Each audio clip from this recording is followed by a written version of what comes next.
positive reactions from Chris, would play again. Yeah. No, you don't need to watch the video. One thumb up. I definitely wouldn't have a bad time playing it again. Yeah, I don't know. I don't know. It wouldn't be. I don't think I would choose, but if people were keen on it, I wouldn't be like, oh no. Hey everybody, and welcome back to Radio City Play, where we're doing our final thoughts on Magnate, the First City. Why is it called the First City? Maybe I made this joke already. Credits.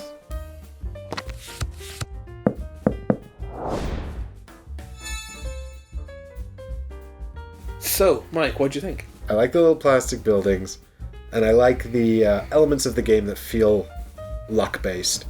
I like the concept of the advertising affecting the tenancy rolls. Yes. I wish they had a bit more influence. I wish there's a little bit more going on with that, and it wasn't quite so strict. There's whole action dedicated to getting more of it, but I don't feel it makes as much of an impact as it might do. Anyway, sorry, you were saying? It could make an impact if these are more strict, but much like a lot of these sort of dynamic randomized or elements of the game that incorporate randomization, they're sort of somewhat dependent on one another. And so this, for example, is a pool that's unpredictable, and yet also, if you just win that bid, then you'll have full range of choice, and if you don't, then you won't, and you don't know whether or not getting the advertising was a good thing. I almost wish the advertising gave you an extra die. It'd be nice if you could spend it in different ways. Yeah, extra die or guaranteed 5. Actually, do you know what would be really interesting is if you were doing the new tenant cards at the end of the round, and you could spend advertising to ditch that card and get a new one. Yeah, it makes it thematic sense as well. That'd be cool. Yeah, and then that's exactly what I was talking about in the future about debilitating. Oh yeah, that's good. Well, that would be neat. And what did you think, Chris? Well, I don't know how I want that. I thought you made much smarter decisions the first couple of turns. I did. The thing is, this is exactly what happened to me in the other game, which is that once I start losing interest about halfway through when we may have to do so much math. But what did you think of it? I enjoyed it again. Yeah? I mean, I enjoyed it the first time as well. I nearly bought it at the UKG the first time, but then you said you were getting a review copy. I think that there and then you secured the review copy. I think. Yeah. So I was like, I won't buy it then because I can just play it again. But I do like it actually. I enjoy it. It's very. I don't know how many times I'd be able to play it. But that's true of most games, I guess.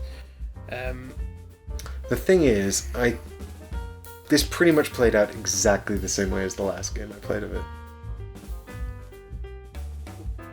What would you consider the bullet points of how it played out? Like, how would you describe the way it played out? I mean, I think it's just the overall sort of feeling of the game, which is that, you start off and it's kind of like careful management of your money so you don't run out. You want to escalate your investments so you can get capital. So that part's interesting to me. That's the part where the money has to be managed more carefully. The problem is, there's a tipping point about halfway through the game where I think your portfolio of cash gets so large that you don't need to worry so much anymore about having money. You just need to worry about managing it much more carefully. And I think that's where I lose interest, because in this game was 9 million, which is actually quite a big spread. Our last game we were all within like 1 or 2 million of each other, and we all very effectively predicted the end of the market as well. So we can't cause the market to crash. I do think it'd be more interesting, more players, because it's more volatile, it's less predictable when the market's going to crash. I don't necessarily agree with you that you'd never. I think I was worried about money the whole time. The thing is, because there's not actually very much opportunity to make, you make lots of money, but if everyone's doing equally well, they all kind of escalate at the same rate. So, again, the mistakes come from, I didn't notice that spot, or I forgot about apartments. When I bought this spot, I immediately... When I retconned, because I misread that, and I bought that spot, and then after that I was like, for fuck's sake, you bought that spot. I was like, oh my god, that one's better, and I didn't literally see the same but better. Literally the same but better. But that's kind of like where those are the mistakes in the game, and the other mistakes are just sort of micromanaging of the finances, really. I overpaid for this, but it was the most valuable thing in the entire game at the end. So I don't know. I think. But if you boil it down I think there are interesting decisions to be made if you maintain your interest. Yeah, there are. But, what it comes down to is we're talking about sort of 1 million in a pool. Like, if my score is 4 points at the end and yours is 5. I consult. How many times do you consult? None. I did it 3 times. How many times do you get advertising? I think it was 3 times. No, I didn't even buy advertising once. I did it at least twice. Mm-hmm. So I had a much more diversified, and I overpaid for one thing. I actually considered doing it again. I had a much more diversified collection of actions over the game. Mm-hmm. So I think you made smarter choices at the start, but I think I don't know. I think it's a positive sign that Okay, well let me turn this around a bit on you then. What would you do next time to improve your gameplay? Well, without using the cheat answer of not buy the objectively worst space in the first turn. Sure, okay. Which would be a cheat answer, because then you can then ask the same question after that game. Like what have you come away with where you're like, oh, I could improve on that to get a better score next time? Potentially, the only thing I can think of right off the top of my head would potentially be piggybacking more off of you, where you're placing things, which I didn't start doing till the very end, and it was more piggybacking myself, and you happened to be there as well. I think potentially. The other thing I could do is deliberately compete. Well, these are more strategies that you could try, not necessarily doing better, but you could deliberately directly compete with building types to try and then go for turnovers, try and deny people tenants. You could be very aggressive about that. Well, I think I don't know if I'm answering your question. I guess the question I'm answering is more how could you play differently, not necessarily how could you play better. Yeah, that's what. And the question is like, how could you get a higher score? Because I agree. I think the tenants are massively important, and to an extent, the lack of viable offices that came out, really. You go through a sneaky crash. Like you could unexpectedly sell 3 things and cause a sneaky crash. Well, I looked, and it's very difficult. Like I wanted to crash it 1 turn earlier, but if I sold 3 things, I'd only be getting 1 extra card. It would have done it. Yeah, but only because it was the 3, because we were on 2. No, I know, yeah, you could have done it. So I felt like overall... but it is interesting that you denied taking a gamble that turns, in retrospect, I'm not saying you made the wrong choice because it is in retrospect, but you denied taking a gamble and in retrospect would have won you the game. So the answer for what you could do different, but then that's not really a very satisfactory answer. What can you do better next time? I could take a gamble. Well, I think it's just the sheer volume of math, and the final rounds of the game always escalate to everyone just doing math. And it's not very exciting. I do remember thinking it's not even really a matter of predicting when it's going to crash. It's hedging your bets until when it's, because as soon as it looks like it might crash, everyone just sells everything, and then that guarantees it crashes. But I don't like. Yeah, but that's what I mean. Like I feel like the big sort of gimmick, which is when's the market going to crash? How do you make sensible decisions in the face of this uncertainty? It feels like it's either totally unpredictable or far too predictable. Yes, I agree. And the thing, if it's totally unpredictable, it's luck, and if it's too predictable, it's no longer interesting. Down interesting. to a very simple maths problem. But even actually saying that, like in the final round here, where I could have crashed the market in the final round of a turn sooner, yeah. It wasn't worth me taking the risk because, I mean, to be fair, if I could have, you had 4th. You could have sold your land just to pull the extra card. Yeah, you should have done that. That land was never worth very much. Yeah, I think you're probably right. But the thing is, I needed the actions to build the apartment block because I was trying to tank your apartment block. Yeah.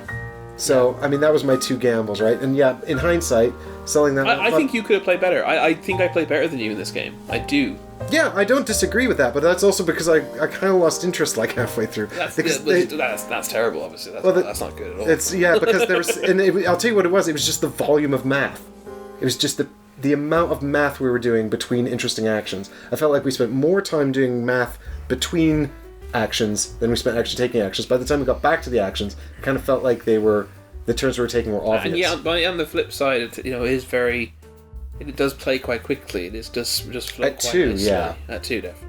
And even 3 was fine. Well, the downtime gets worse the more players you add. There's nothing to mitigate that. Because the thing is, when we started playing it, I was really enthusiastic about playing it again, actually. Yeah, me too. And I was like, oh, this is going to be great. I forgot, like, I sort of come away from the last game sort of a bit kind of the same, which was kind of like in the end game, it kind of felt like everyone had successfully predicted the market. We'd all just dissolved our assets, and it just kind of felt like the second half of the game had been an awful lot of math, and the winner was someone who'd made sort of some better decisions partway through, and it just...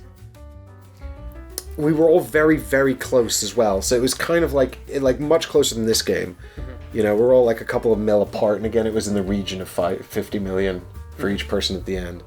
Actually, it was probably a bit less. Maybe it was 40 million for each person because it was a 3-player game, but it felt like, you know, so that 1 million or 2 million that's sort of the deciding factor was, I guess, you know, potentially even just coming down to tenants at some point, you know?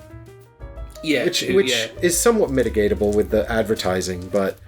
Yeah, I think if I was to play again... Actually, that's something I think I would do. I could improve my... I think possibly getting advertising tokens is not worth it. It's probably always better off consulting than doing that. So you never had to consult because you sold things earlier than I did. Quite a few times. I quite like that. Something I do enjoy about it is buying something, you know, developing a property early the better. First turn if you can, obviously, but second or third turn is still very early as well, and then just watching it appreciate in value. It's quite an enjoyable thing to do, I find, and because the whole time this was sitting here, I was like, oh, it's worth more now. It's worth, you know, it's like Mike sold his one, but mine's still here, and it's going up in value every turn. I was kind of like thinking of it in terms of these head-to-heads. Like my call center is worth X, and Mike's has already sold his call center for X minus 2 million, or you know, I was kind of thinking in those head-to-head terms. I mean, what's enjoying being ahead on some of them. Yeah, and what's really interesting is that I actually think this was. Given the bidding for the first turn marker, it feels like this shouldn't be the case, but I actually thought this was better at 2 than at 3, and I think it'd be better than... Because the thing is, at 3 and 4 players, although this board is different, I think these values are escalating more quickly, because the tenant tokens are way less... I mean, you get more cards coming out, but this felt way more contentious at a higher player count, and it meant that people were locked out of getting... At a higher player count? Yeah. It felt more contentious, but it became very contentious for... Yeah, but that happens much more quickly. Right, okay. At a higher player count. I also feel and like... I imagine land acquisition is more tenuous. Because you want the few lands that are actually next to bonuses, right? Yeah, it's much... But then again, because there's... well, actually, I don't even know if there's that much more buildings, really. It didn't feel like there were, like, massively more buildings. It did feel like at 3, it's kind of this, but just less. You did less. You know? It doesn't feel like there's way more buildings and way more development. Mm-hmm. So, and I think that's... I like that we built some of everything. Except for... we didn't build the large offices. Yeah. Or the... skyscrapers. But I actually meant type, like, get colours of buildings, really. But then that's because the warehouses came out too late, so we didn't build the... Like, I was looking at building an industrial park, but there was only 2 chemical plants, and there was no way I was getting the population in them to justify the value. But I think that's where you could find the sort of the improvements to the game, is learning how to get to those higher population, or sort of learning to get the higher value tenants into those ones. Because like the thing is, the shopping mall, the value comes from the population, and the shopping mall gets 6 tokens, which is why it's valuable. You only need 2 tokens in those to equal the 6, right? Yes, that's indeed. Why they're valuable. Precisely. No, I completely understand the value of this. What I don't understand the value of, though, and this is why I kind of forgot about it, is the law firms. Well, this is the problem, because you need, to really capitalize on that, you need the tenants to come out that let you capitalize on them. So you need the tech companies, you need the warehouses. You can't just be... Because chemical plants is kind of like the law firm equivalent of the industry. What I'm saying is the law firm's particularly hard to get, and the only benefit of it is they pay 1.2 million in rent. Yeah, but $500,000 is not extra rent. Isn't that much? It's not even $500,000 if it's over. Well, compared to Techstars as well. Oh yeah, the tech company or the call center. Yeah, sure. It's 5 or 6 depending. Well, the thing about the tech company is it gives you a bonus, right? So if you can get a tech company, you know, and if you're you have to. You mean law firm? Do you? No, the tech company is the one we didn't even see in our game. Yeah. and this is the thing, like, so I was thinking about, like, when I was trying to develop that H space there, the whole game into a office complex, to fill up with office people. And the thing is, it was only law firms, and I was like, okay, so you have to really get the bonuses together in order to make this happen, because you can't roll the numbers, right? So you need a lot of advertising. But if you can get this full of law firms, that's like 3 million. So I was thinking, what you need to do, really, what I should have done was bought the I space, developed that into a small office building, tried to get a tech company in there, and then I would have had +2. And if I built a little retail unit nearby as well, then I could have got a convenience store in there. Now I'm getting +3 to the dice. I need 4 ups. Suddenly the advertising makes a big difference, and because guaranteed 5 plus a 1. Yeah, and then I could just make a big. If you get +2 and every advertising is now a 7. Yeah, so that's so then I can get scoop up all those law firms, get a ton of rent, and then sell it off for a bunch of money. And that was no competition for those tenants, probably. Probably not unless someone else has sort of seen my plan and tried to muscle in on it. Yeah. Which could happen if I'm putting those buildings out. They could buy that land if they're adjacent to it, or it's for sale. And again, but the thing is, like, there's two kind of things there. One, that plan kind of relies on the tech company. I mean, you've got the convenience store as well, or you've got the apartment block actually has a +1 inherently on it, which I totally forgot about. So that would have made that more. Except actually, yeah, I would have had +2. So I could have theoretically built the apartment complex there in this game, and I would have had +2. And then I would have been able to buy the advertising. So I didn't think about that. Would that have made a big... Because the thing is, the tech company, which has got the bonus on it, didn't even come out. Yeah. The whole game. I don't know if that would have necessarily been a lot more profitable. I wasn't in a position to build the superior office block until the very end of the game anyway, when I sold my chemical plant, because you need 6 million. Yeah. And at that point, is it even profitable then? Like, if I get the 3 tech law firms in there, the value's coming from rent at that stage, so I need at least a turn of rent to bring that down. At 2 turns of rent pays it off, but we definitely didn't have 2 turns. No, you always get 1 turn of rent, because as soon as you attract them, you get it. And then if I'd sold it, it would have been worth, I think the exact same as this, 12. So it's, or maybe 1 more, like 13, which is, in this case, just an extra mil.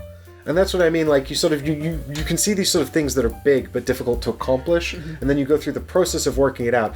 And this game is so tightly mathematical that everything is kind of like, it really does come down to those, like, little decisions. They get you an extra million here, or an extra 500,000 there, and so you really kind of have to micromanage those finances. But isn't that a good thing? If it comes down to these tight decisions. I feel you could, that's I think it depends. A compliment is a... Negative. But I think the thing is, ultimately, I agree with you. But I think in this game, I just feel like the strategies aren't distinct enough. It's kind of like, no matter what you're doing, you're still kind of doing those micro financial calculations. Yeah. And even after 2 games, I still think I agree with that. But I mean, I would be interested to do things like be more aggressive on tenants, try and really, really cripple someone, their ability at tenants, trying to do a stealth crash in the market, trying to really heavily manipulate when the market crashes. I don't know how much it's possible to do these things. Yeah. I'd be interested to try. But I do enjoy the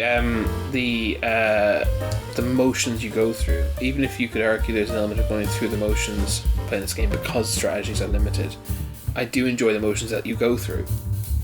I think now, obviously, that won't sustain you through anywhere near as many potential plays as if there's diverse strategy involved. But I do still think it's worth. It's a positive, subjective positive worth pointing out. They're pleasing motions to go through. They're very. I think I find this. I find it's funny because you're talking about the maths, and you're right, but. There is a lot of maths, but I also, and yet I find this cognitively quite low. I mean, yeah, it's all fairly simple arithmetic. I can suffer from but just in general, I can suffer from massive APS. Can you? And we didn't. No, but I think that's but I think when I complain about the maths, I'm not complaining about having to do difficult calculations or sort of. I like that the path is opaque. But it's opaque because you don't know what tenants are going to come out, and you don't know what you're going to roll on those dice. You don't know whether the right decision is made. You don't know what properties are going to come up for sale. But to an extent, the stuff that makes the future dynamic is all random. Yes. Well. And so yes. you're just trying to work out how to capitalize turn to turn on the random stuff that's fallen out to make the most money, and that's all on the table, so it's fairly apparent. And then I guess you're doing a lot of calculating of risk as well, but ultimately it does come down to a lot of sort of like very simple arithmetic over and over and over again. I think the secret is to play with my father, who was a maths teacher amongst other things, and is very good at mental arithmetic to this day. And we'll just do those calculations instantly. And I think he weirdly enjoys doing mental arithmetic. So you just leave it to him. And then there's no mental arithmetic for anyone apart from the guy who's enjoying doing it. That's perfect, yeah. Easy. Problem solved. Well, because the thing, there's quite a lot of randomization in the setup of the board here. Like, all of these tiles are random. I think there's about twice as many tiles. The orientation around the center is randomized. Yeah, I assume it's different which numbers aren't for sale. Yeah. So, I mean, these, I think there's twice as many of these land tiles. Their position around the board is randomized. They're double-sided, as you said. Yeah, although to be fair, they don't actually interact with each other, so their configuration, I mean, they do kind of, because you look to see where the developments are, but I don't know how important that is, because typically you want to develop around where other people have developed, so you can see that all the profitable stuff's on the same side of the board, right? Yeah. I love this house between two shopping malls. It's not even an apartment block; it's a house. It's just a random house. And I'd like to actually come back to that in just a minute. But all I wanted to say was that, and then these tiles in the middle are also randomized. And if you're playing with the advanced tenants like we did, that means like a certain number have come out of the game. But yes, we only took one tech company and one law firm out of the game, so it's hardly. And we still got loads of law firms. Yeah, exactly. So, but these have sort of changed the distribution of the. But the thing is, I think, overall, the feel of the game is very, very similar. Like, it's gonna feel, I think, very, very, very similar every time you play, regardless of the amount of randomization, or not regardless, even though there seems to be quite a lot of randomization in the setup. And so I think if that's. And so I think that's sort of where I come back to this sort of like replayability and improvement, because when you replay it, you either need it to be substantially different, feel different, or you need it to be something that you can improve upon and you're building your skills or something. But is there argument that's down to the players? I mean, obviously chess is exactly the same every time it's set up, right? But it's the most infinitely replayable game in the entire world. More than Go. People who say otherwise are wrong. But you have, I think but you have complete control over chess. Right, whereas like I was saying, the stuff that makes the future dynamic in this is randomized. Sorry, I'm only trying to kind of count. The only point I'm trying to really that's true what you're saying. I'm not trying to counter that point. I accept that. The point I'm trying to counter is. Okay, so let me your chess point. Yeah, so chess is chess setup is absolutely fixed. So. We need to improve as players, and so is there a big skill scope for skill improvement? Yeah, exactly, and exactly. So basically, the same setup for chess doesn't hold it back. No, because there's a huge skill scope for you to improve into. Right. So that's a good point. So that's the reason why it doesn't hold it back. So is that true here? Is basically what you have to. And that my argument is that even though there's some randomization in the setup, there doesn't really seem like a huge amount of sort of like scope to improve your skill. Particularly because you're often reacting to random elements in the game anyway, and so it's kind of like what's enticing you to come back. I can't really focus on improving my skill, and the game's not going to change massively dynamically during setup either. So where's the replayability coming from? And also, it's kind of like just if you did find a way to really massively improve what we did, is there the risk then of an optimal strategy? Quite possibly, because it's so mathematical. But I think that with a certain variable, sure. But like, oh no, you should always definitely buy houses first, and so then you can put opposite, something like that. I don't know. Like, is there definitely an order to do these things in, which could reveal itself? I mean, I wouldn't be surprised if it was discoverable, but directly proportional to the availability of tenants, because this is where the money comes from, and accessing these tenants is super critical, right? Because they like double the value of all the properties. This is where all the value is. Yeah. So like, either you don't develop or you do develop. So I imagine a flowchart where it's like, is this tenant available? Yes, no, buy this building now or wait. Because you can of course buy land cheap and hold on to it and make, $1 million at the end of the game if you bought it early.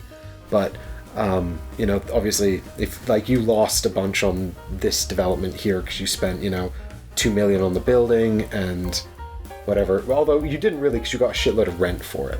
If you'd built that right at the end of the game, like I lost a lot of money on that apartment block because I didn't really get any rent. Yeah, I got 600k for this, and I would have spent, I don't know why I bought this for, but it would have been something along the lines, probably about 600k, somewhere in around that. Yeah. And then I spent, so I lost 1.2 million or so, but then I easily... Right, you easily recouped that in rent, so easily, it's fine. Yeah, I definitely lost nothing overall. Yeah. And same for this probably, because I got 500,000 for that about 4 or 5 times. Yeah, exactly. So those kind of... so rent actually, I kind of was discounting rent in many ways, apart from income generated throughout the game. But you are right, the fact that we both had 2 things to sell off, and I don't think I lost money ultimately.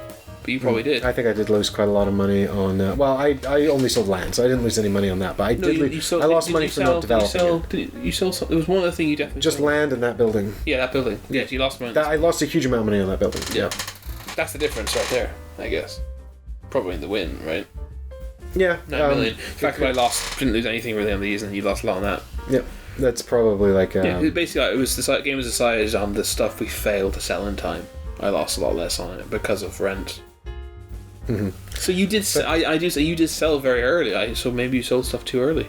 I don't think it was that. I think the 2 mistakes I made. One was I forgot I could build an apartment here when I built that, and the other was if I'd bought the super office complex in there, I actually could have accessed the law firms. So I should have built that like way earlier. But that's the thing is like. I come away with this sort of feeling of going, yeah, there are areas where I could improve, but again, they're sort of like whether it's the super office complex or the shopping mall. Or, it feels sort of like they're all just kind of this different prongs of the same thing. Ultimately, you're still just counting up numbers, calculating value. No matter, the thing. What I would like aren't all games that. Though. Well, no, because what I would like to see is like the 3 different tracks of buildings and offices and retail sort of having more of an impact. Like to an extent, the bonuses on these distinct ones are more dynamic than the bonuses on the others. The industrial tends to be negative and these tend to be positive. Yes. I'd like to see that being way more impactful. I agree with you that I would definitely very much like to see a great deal more diversity in the building types. Yeah, because I think there could be a really interesting... I don't really understand why you would ever go industrial. It depends on the tenants available. You have to go into the pool where the tenants are available. Then that needs to be stricter then, because we seem to have stuff available all the time. Well, that's in the 2-player game, yeah. But again, like it wasn't massive. The thing is, you could see where it was beginning to become problematic when we went into the big bids for these units. Yeah, there were two rounds. You would have really lost. You would have lost a couple of these if that one card hadn't come out that put out 3 more. Yeah, that's totally random, right? Yeah, and that was totally random. Yeah. And that's why I went so heavy into the shopping malls. Could you have powers or something associated with buildings that you may manipulate these decks to a certain extent, or look at them maybe? I don't know. Well, what I would like or manipulate, that'd be cool. For me, actually, what I would really like to see is in making the 4 different types more diverse.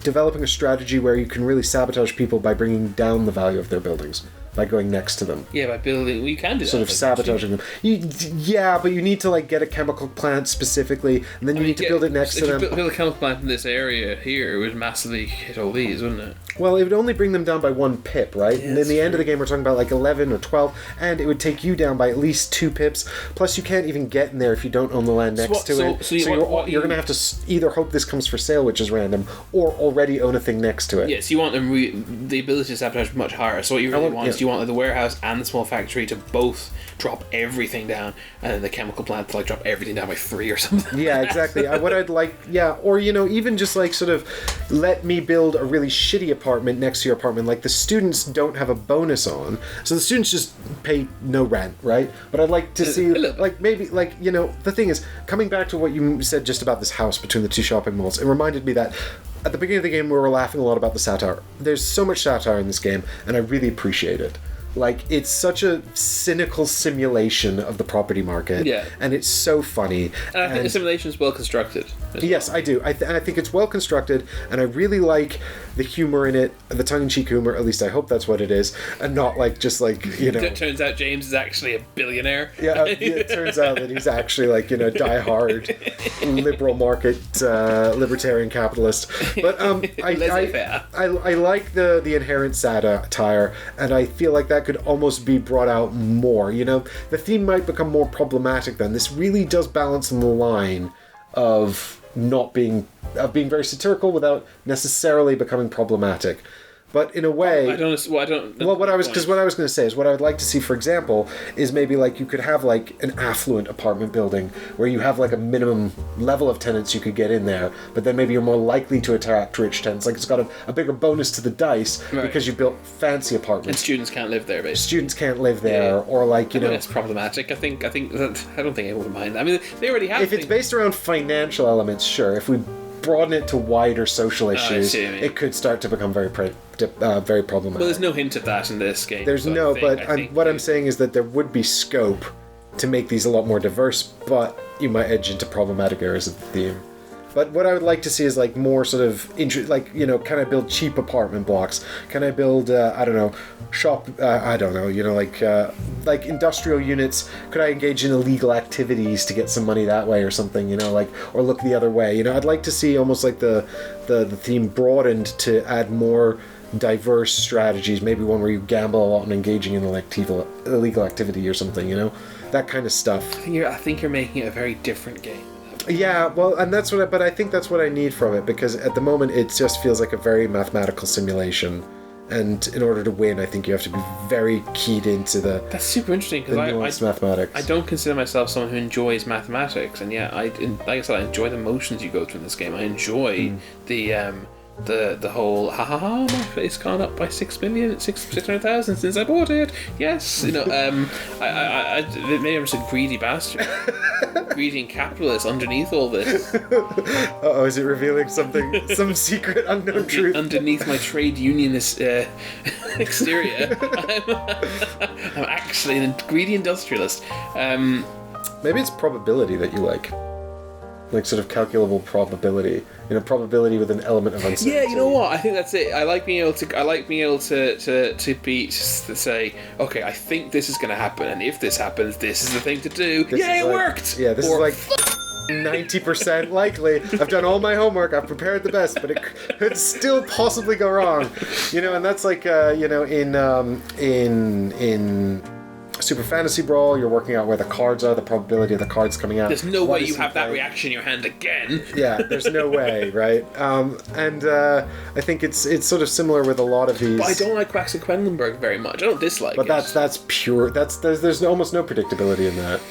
That's pure. And you know what I always do? I always get loads of blue chips, the ones that let you look in the bag. Yeah. There you go. That's what you. So there we go. We've discovered something about your play style. Because I do I completely agree with almost everything you've said. I completely agree with, and even the things that I've tried to counter, I do still agree with to some extent or a large extent, depending. I've offered obviously some counterpoints to some of them, and yet with all that being said and done, I really enjoy playing it again. I enjoyed it the first time as well. Now I've won both times, and I do always, and that's not to brag. I always like to say that because I do genuinely believe. I think it's weird. The first time you lose a game is when I think you finally see how much you really like it. Yeah, I agree with that. So I do think that's an important. I don't think I'm a bad loser, but I am competitive, and therefore I think it's a more important point than I think people usually most people draw attention to. Yeah, well, I think I'd be interested to see how positive I still feel about it if we played again. I lost badly. Mm-hmm.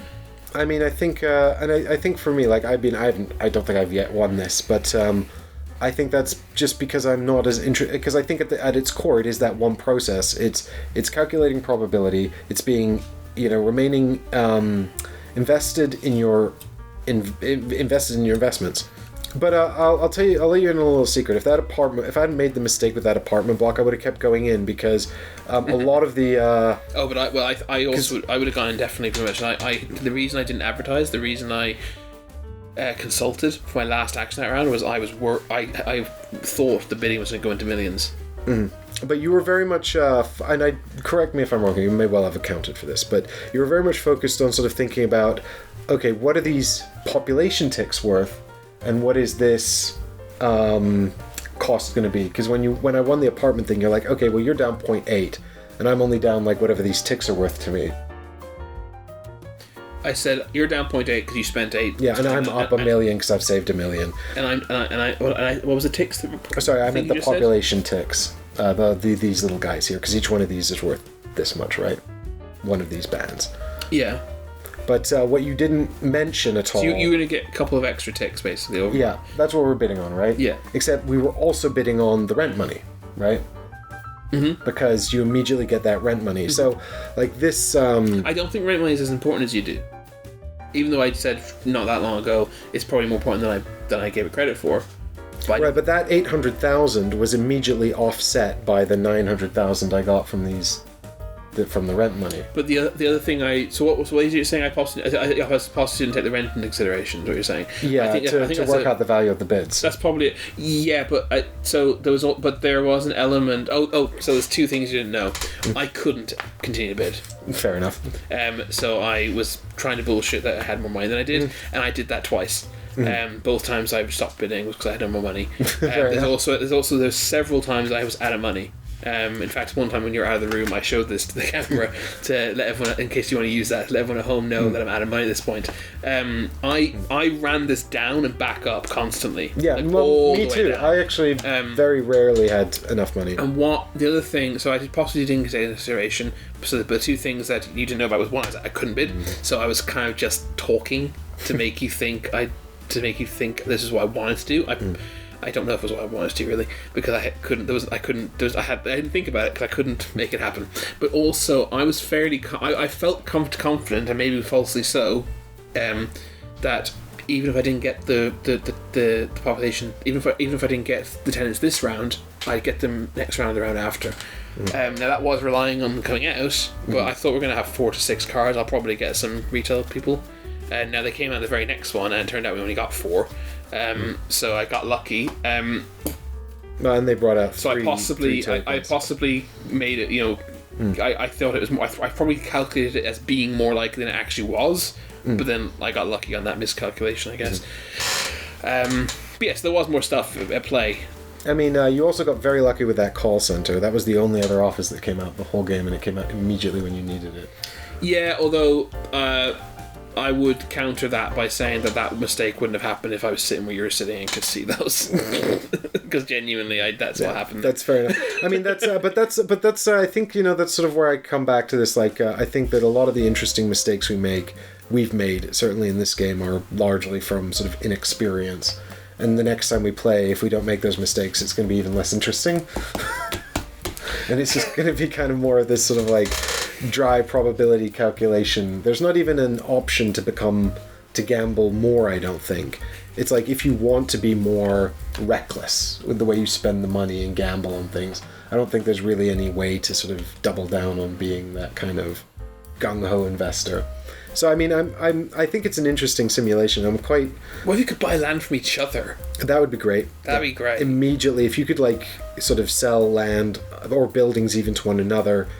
That would be really interesting. Yeah, maybe that's all it needs. Maybe that's literally the thing it needs. Yeah. Or if you could... But combine that with what I said earlier on, with the ability to potentially look at and or manipulate this deck. It's like, you don't know, I'll buy it off you because you don't know that I'm about to build something that's going to let me move those to the top. I don't know. I agree with everything you said.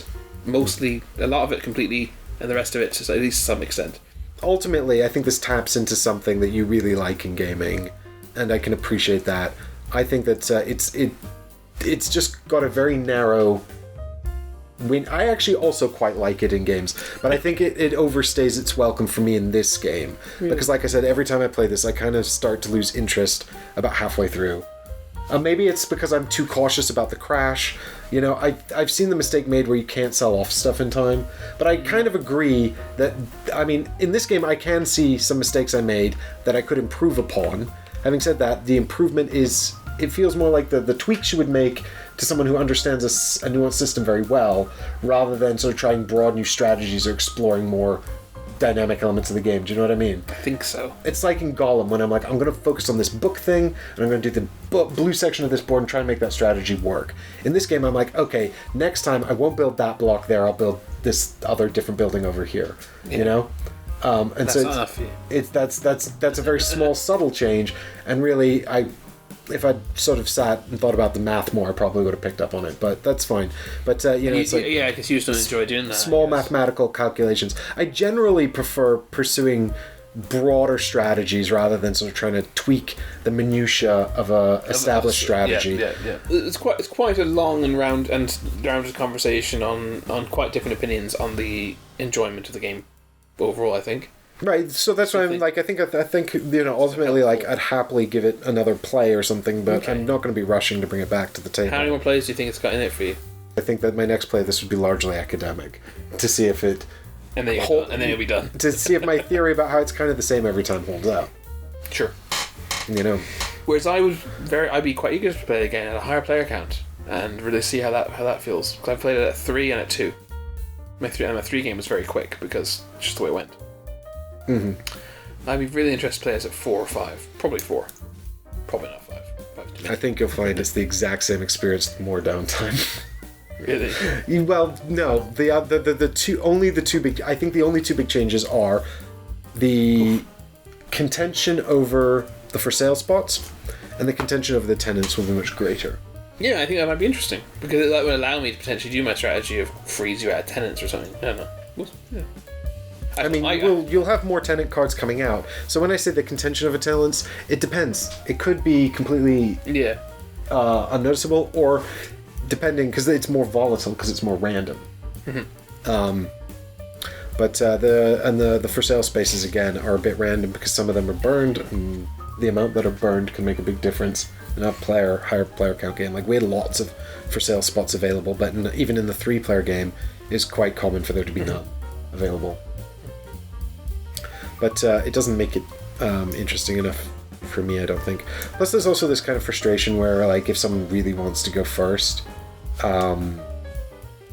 it's almost like great to be sitting next to them, because then you can just benefit off of their huge bid by going second. Oh, yeah, I hadn't thought about that. And then the person on their side is going to be, they're going to get into a big bidding war because whoever wins.